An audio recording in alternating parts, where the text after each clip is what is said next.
Selamat datang kembali wahai pelanggan setia di warung kebanggaan kita semua yakni Budayanti. Saat ini kita akan kembali diperlihatkan dengan kelompok Xiaoyan yang pada saat ini masih di dalam pelelangan, dan ini adalah momen terakhir dari barang yang terakhir yang dikeluarkan sehingga membuat Xiaoyan pada saat ini merasa tegang, lalu Xiaoyan pun mengepalkan tangannya dengan perasaan sedikit gugup takut sesuatu akan terjadi. Sementara itu di sisi lain Sui Juer pada saat ini segera berkata bahwa peta ini akan diberi harga awal dengan jumlah 500 juta pil origin abadi. Setelah perkataannya terdengar pada akhirnya gelombang diskusi pun segera melanda rumah lelang. Setelah beberapa saat masih ada orang yang menawar untuk membelinya dan harganya perlahan-lahan mulai naik. Serigala Darah dan Bincan juga pada saat ini saling memandang ketika melihat gambar api tersebut. Mereka berdua hanya menggelengkan kepalanya dan tidak meneriakkan harga yang ingin mereka tawarkan.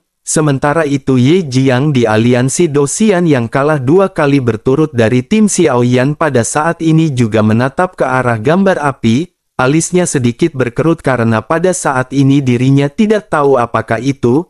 Namun Ye Jiang pada saat ini berpikir bahwa mereka benar-benar belum mendapatkan apapun dan harus membeli benda ini. Terlebih lagi dirinya juga pada saat ini benar-benar tidak yakin bahwa bajingan dari dunia rendah itu masih memiliki pil obat origin abadi. Sementara itu Liang Feng pada saat ini kembali mengingatkan Ye Jiang bahwa dirinya khawatir nilai dari gambar ini tidak tinggi. Oleh karena itu pada saat ini sebaiknya mereka jangan menyia-nyiakan dan menghambur-hamburkan pil origin abadi.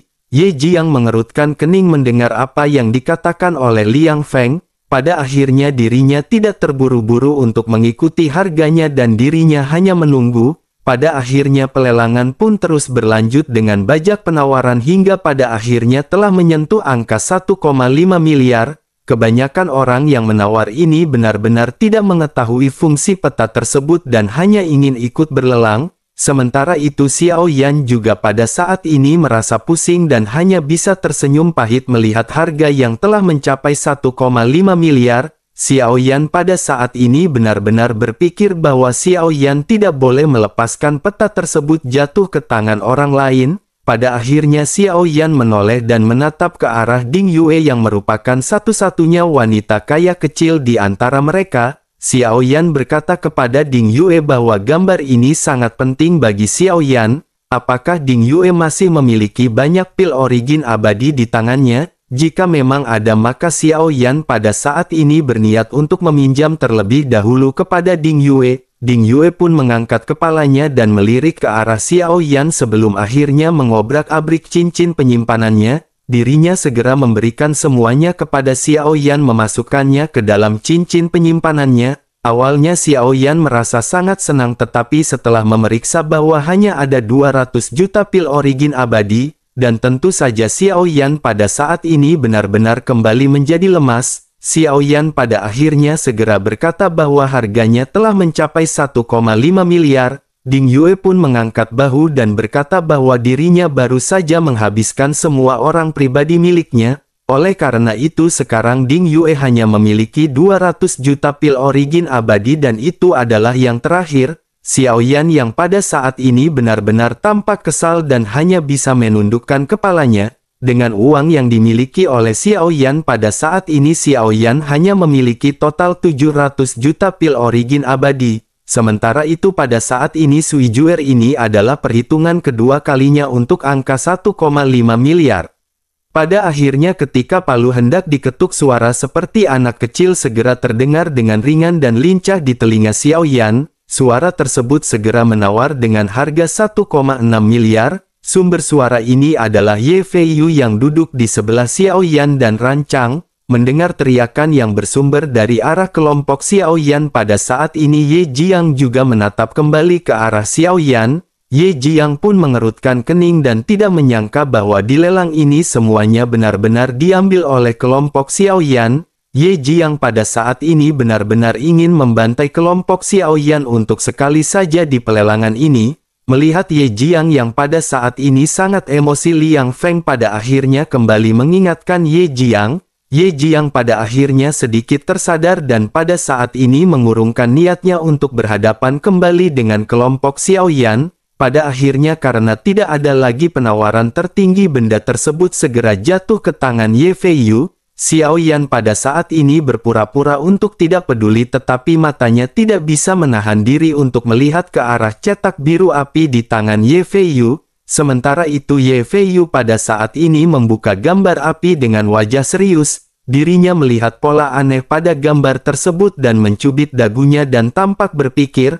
Jantung Xiaoyan tiba-tiba berdebar kencang ketika melihat adegan ini dan Xiaoyan berpikir mungkinkah Ye Feiyu juga mengetahui tentang jantung api. Xiaoyan diam-diam juga merenung jika Ye Feiyu mengetahuinya.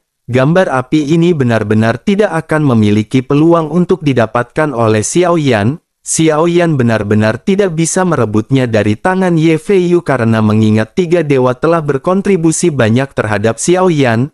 Bersamaan dengan Xiaoyan yang pada saat ini berpikir pelelangan pada akhirnya resmi berakhir, Sui Juer pun segera berbicara mengucapkan terima kasih kepada semua orang yang telah datang ke rumah lelang bintang Hongmeng.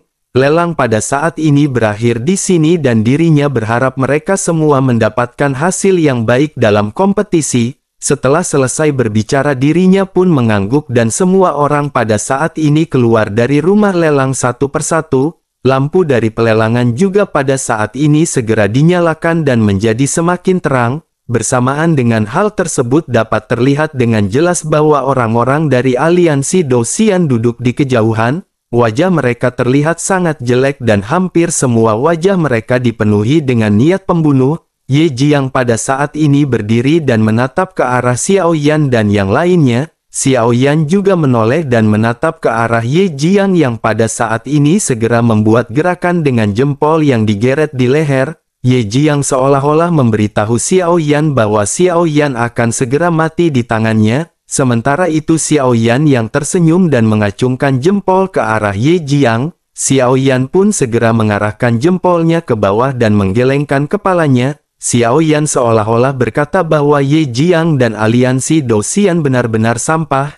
Ye Jiang pada saat ini benar-benar memiliki ekspresi semakin dingin tetapi dirinya segera melambaikan tangannya untuk mengajak semuanya pergi. Di sisi lain pada saat ini serigala darah juga menatap ke arah Xiaoyan dengan tajam. Di sampingnya ada Bin Chan yang berdiri dan berkata kepada serigala darah bahwa dirinya sudah mengatakan hal ini sebelumnya. Dengan keadaan dari serigala darah mustahil untuk bisa mengalahkan orang ini, bahkan aliansi Dou-Xian pada saat ini benar-benar tidak bisa menginjak bocah tersebut sembarangan. Setelah selesai berbicara Bin Chan pada akhirnya segera bergegas pergi. Serigala darah juga mengikuti Bin Chan dan berkata bahwa ini benar-benar hal yang bagus. Mungkin mereka tidak perlu mengambil tindakan dan membiarkan aliansi Dou-Xian yang menangani kelompok Xiaoyan. Dengan begitu bukankah mereka pada saat ini benar-benar akan menghemat tenaga? Bin Chan pada saat ini tidak menanggapi apa yang dikatakan oleh serigala darah dan mereka pada akhirnya segera pergi. Sementara itu kembali ke Xiaoyan di mana mata Ye Feiyu bersinar saat dirinya melihat gambar api. Xiaoyan yang berada di belakangnya pada saat ini tidak tahu harus bertindak apa. Tidak lama setelah itu Ye Feiyu menoleh ke arah Xiaoyan dan bertanya bagaimana menurut saudara ke-9. Ekspresi Xiaoyan tiba-tiba menjadi bingung setelah ditanya oleh Ye Feiyu. Xiaoyan tidak bisa mengendalikan emosinya hingga pada akhirnya Xiaoyan hanya bisa tersenyum. Xiaoyan pun lanjut mengangguk berulang-ulang dan berkata bahwa itu adalah barang yang bagus. Mendengar hal tersebut Ye Feiyu pada saat ini segera melemparkan cetak biru api ini ke tangan Xiaoyan.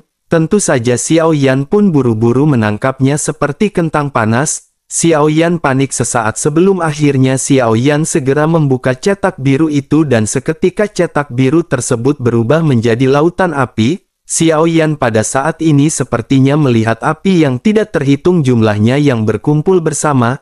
Api itu seperti memancarkan energi yang tidak ada habisnya dan di tengahnya Xiaoyan pada saat ini melihat seberkas api yang bentuknya membuat kulit kepala Xiaoyan mati rasa. Xiaoyan melihat bunga teratai di tengahnya yang memancarkan semacam energi yang menakjubkan.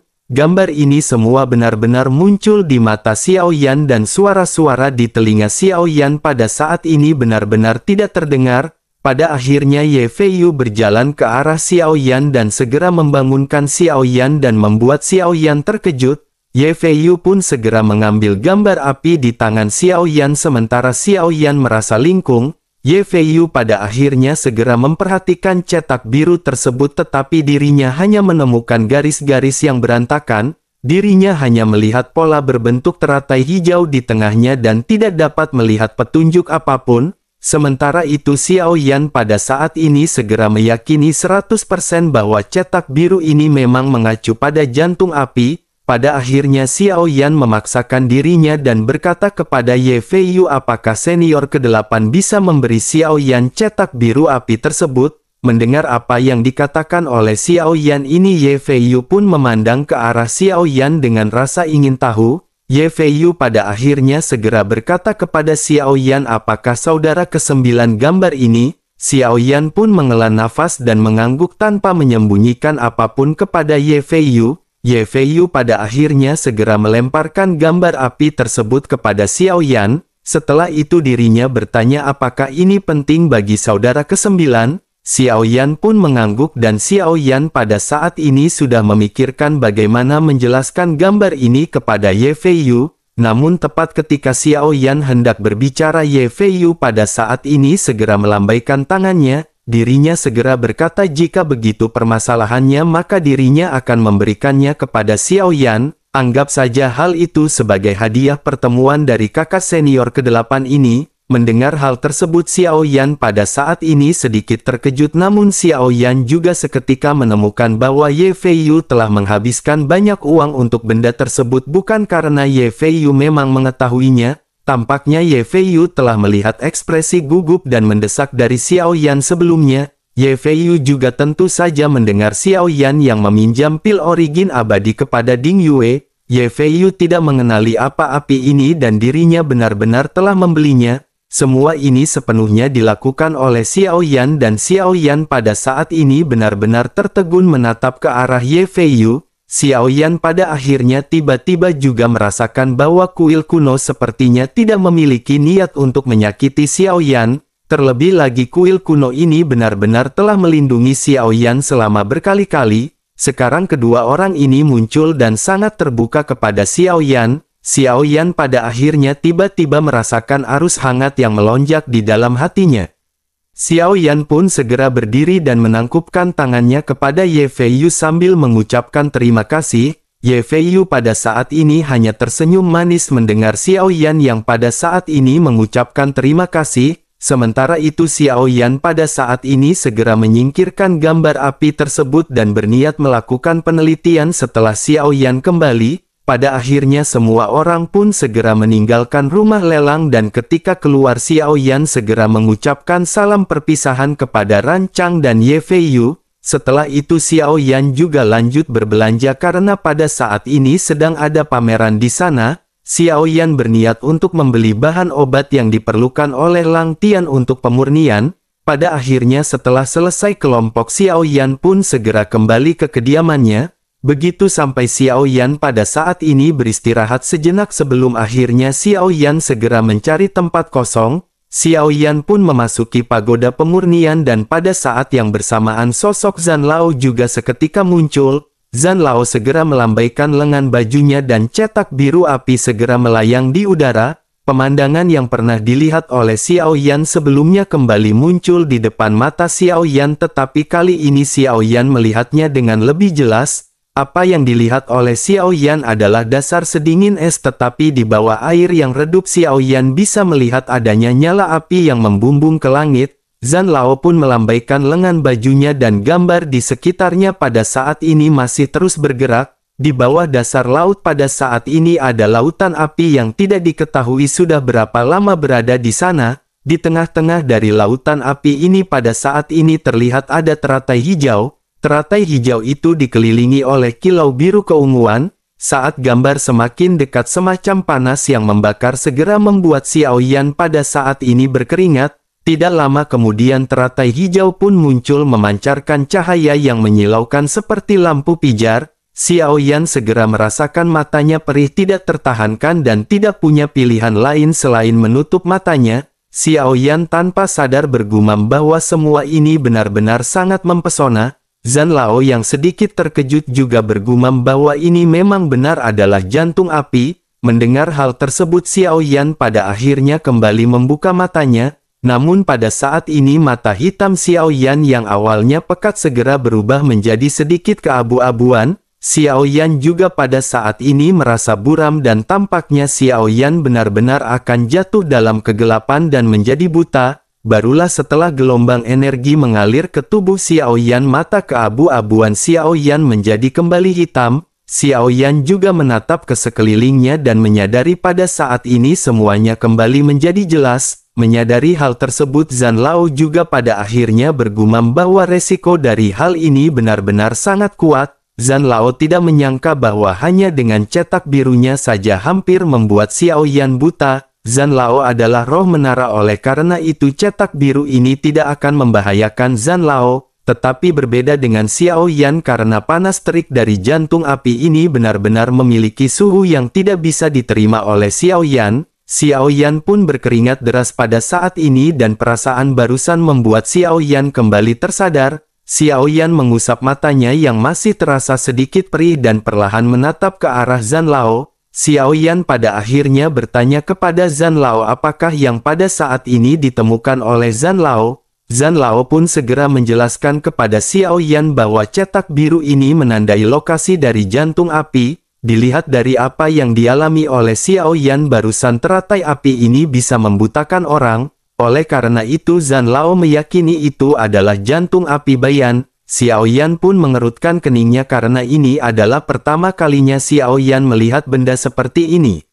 Sementara itu Zhan Lao segera berkata kepada Xiao Yan bahwa Zhan Lao telah menjelaskan kepada Xiao Yan sebelumnya, ada 9 jantung api di seluruh 3000 alam, tentu saja ada peringkat di antara mereka dan semakin tinggi peringkatnya tentu saja secara alami kekuatannya semakin kuat. Sebelum Zhan Lao lanjut bercerita Zhan Lao pada saat ini harus memberitahu Xiao Yan sesuatu. Tentu Xiao Yan pada saat ini mengetahui klan api kuno merupakan klan yang paling kuat. Alasan mengapa mereka bisa menjadi alam teratas adalah karena mereka memiliki jantung api peringkat keempat. Jantung api tersebut bernama Sensuo yang memiliki kekuatan penghancur yang tidak ada habisnya. Dikatakan kekuatan dari nyala api tersebut bahkan dapat membakar ketiadaan. Xiao Yan pun seketika terkejut saat mendengar apa yang baru saja dijelaskan oleh Zhan Lao. Xiao Yan pun mengangkat telapak tangannya dan nyala api segera menyala. Melihat nyala api yang dimiliki oleh Xiao Yan pada saat ini sepertinya hal itu benar-benar tidak akan bisa dibandingkan. Xiao Yan pada akhirnya bergumam bahwa nyala api tersebut benar-benar sangat kuat. Zhan Lao pun mengangguk dengan serius sebelum akhirnya melihat gambar api yang berada di tangannya. Zhan Lao lanjut menjelaskan kepada Xiao Yan bahwa cetak biru yang Xiao Yan dapatkan sekarang seharusnya adalah bagian di peringkat ke-6.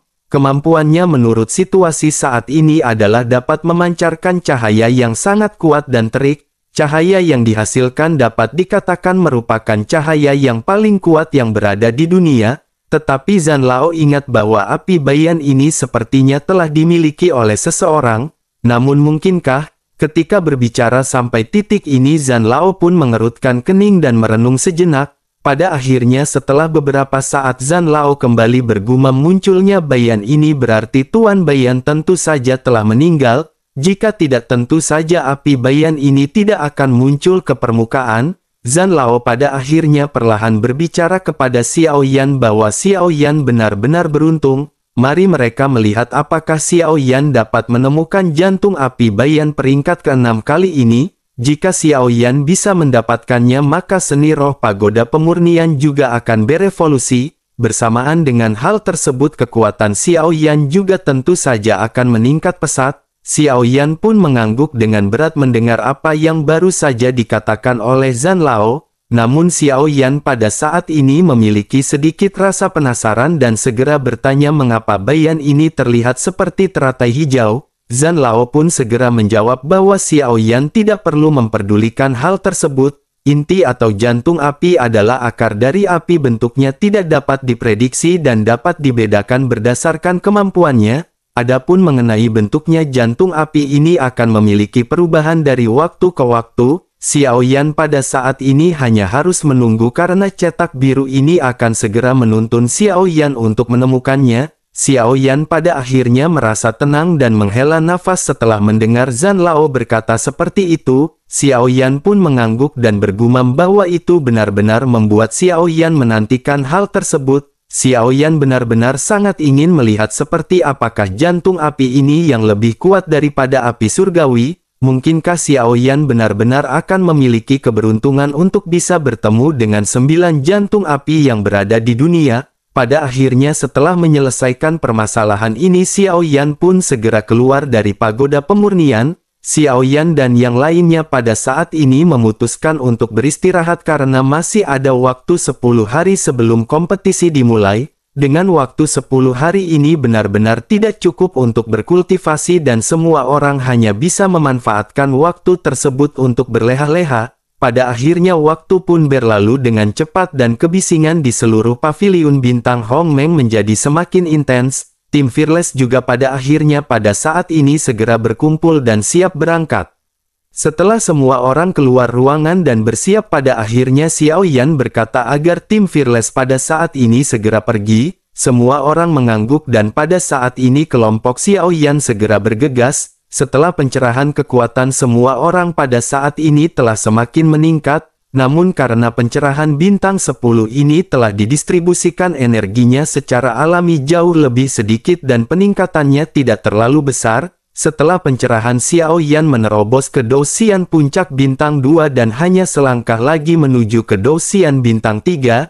Namun Xiaoyan pada saat ini bintang ketiga secara bertahap mulai terbentuk dan Xiaoyan menghela nafas. Sementara itu Ding Yue juga pada saat ini telah mencapai tahap menengah Douxian bintang 2, Long Yi juga telah menerobos ke tahap puncak Douxian bintang 1 dan mendekati Douxian bintang 2, di sisi lain pada saat ini Long Xietian juga telah menerobos ke tahap akhir Douxian bintang 1, baik Xiao Zhan dan Nan Erming pada saat ini telah menerobos ke puncak Dou di bintang 9. Mereka hanya tinggal menunggu kesempatan untuk pencerahan dan menerobos ke Douxian bintang 1, sementara itu King Mu'er, Ziying, dan Feng Feng pada saat ini juga telah menerobos ke tahap akhir bintang 9, di sisi lain Qian Ning, Zhenni dan Lang Tian juga telah menerobos ke Dou di bintang 9, meskipun pembagian kekuatan dari pencerahan dapat dikatakan tidak maksimal, tetapi dengan peningkatan kekuatan semua orang pada saat ini tim Fearless benar-benar menjadi semakin kuat. Xiaoyan benar-benar menyadari bahwa pertarungan seluruh tim merupakan kunci dari kemenangan. Pada akhirnya kelompok Xiaoyan pada saat ini telah sampai di paviliun terakhir. Semua orang juga pada saat ini berkumpul bersama-sama dan bersiap untuk mengikuti kompetisi. Pada saat ini di paviliun naga azur yang sangat besar benar-benar terlihat sempit. Kelompok Xiaoyan pada saat ini berbaur dengan banyak orang dan menatap ke arah langit. Pada saat ini terlihat ada patung naga yang seperti hidup.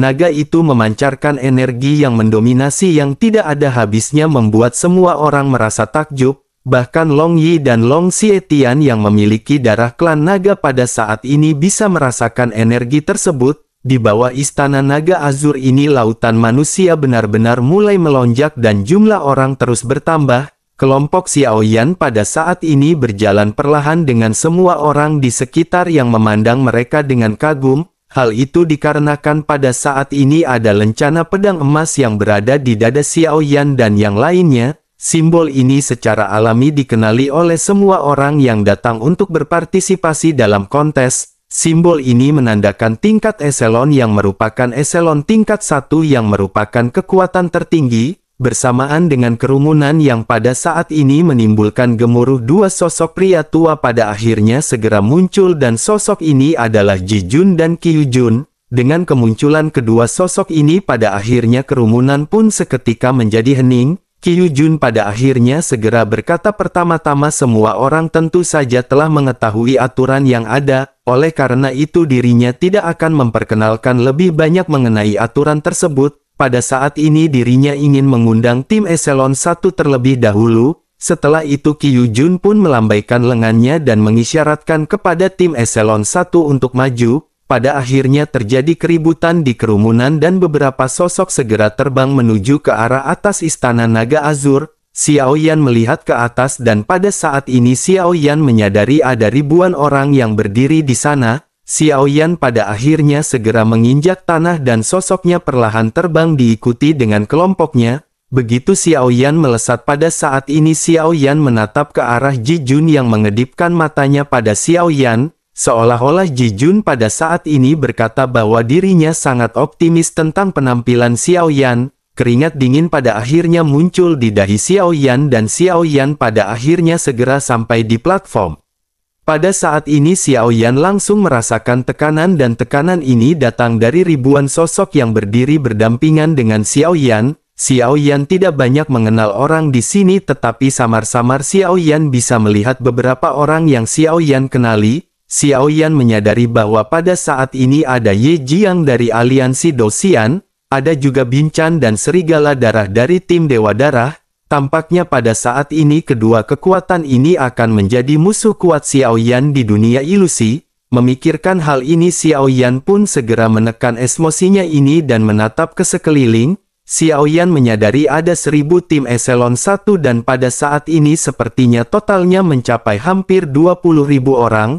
Sementara itu pada saat ini Kyu Jun kembali berbicara dengan suara dalam. Kyu Jun berkata bahwa peraturan kompetisi tidak berubah sejak zaman kuno, tetapi dirinya hanya ingin menyebutkan bahwa ada total 3 kompetisi di turnamen 10.000 alam ini. Ini adalah kompetisi pertama dan mereka harus masuk ke peringkat 5.000 teratas. Itu adalah syarat agar mereka memenuhi syarat untuk berpartisipasi dalam kompetisi kedua. Setelah selesai berbicara Kyu Jun tanpa basa-basi segera kembali melambaikan tangannya. Bersamaan dengan hal tersebut pada saat ini patung naga yang berada di atas juga mulai sedikit bergerak. Patung naga itu seketika meraung dan memancarkan cahaya yang seketika membentuk perisai. Setelah itu Kyu Jun pun memerintahkan semua tim eselon 1 untuk segera masuk ke dalam perisai. Bersamaan dengan hal tersebut pada akhirnya semua orang segera memasuki perisai satu demi satu. Xiao Yan pada saat ini tidak terburu-buru dan melihat lautan manusia yang mengalir ke dalam perisai cahaya. Xiao Yan masih tetap tenang dan menunggu dengan tenang dan pada saat yang bersamaan begitu pada saat ini volume orang di sini berkurang. Xiao Yan menyadari bahwa aliansi Dosian dan alam Dewa Darah juga masih belum bergerak.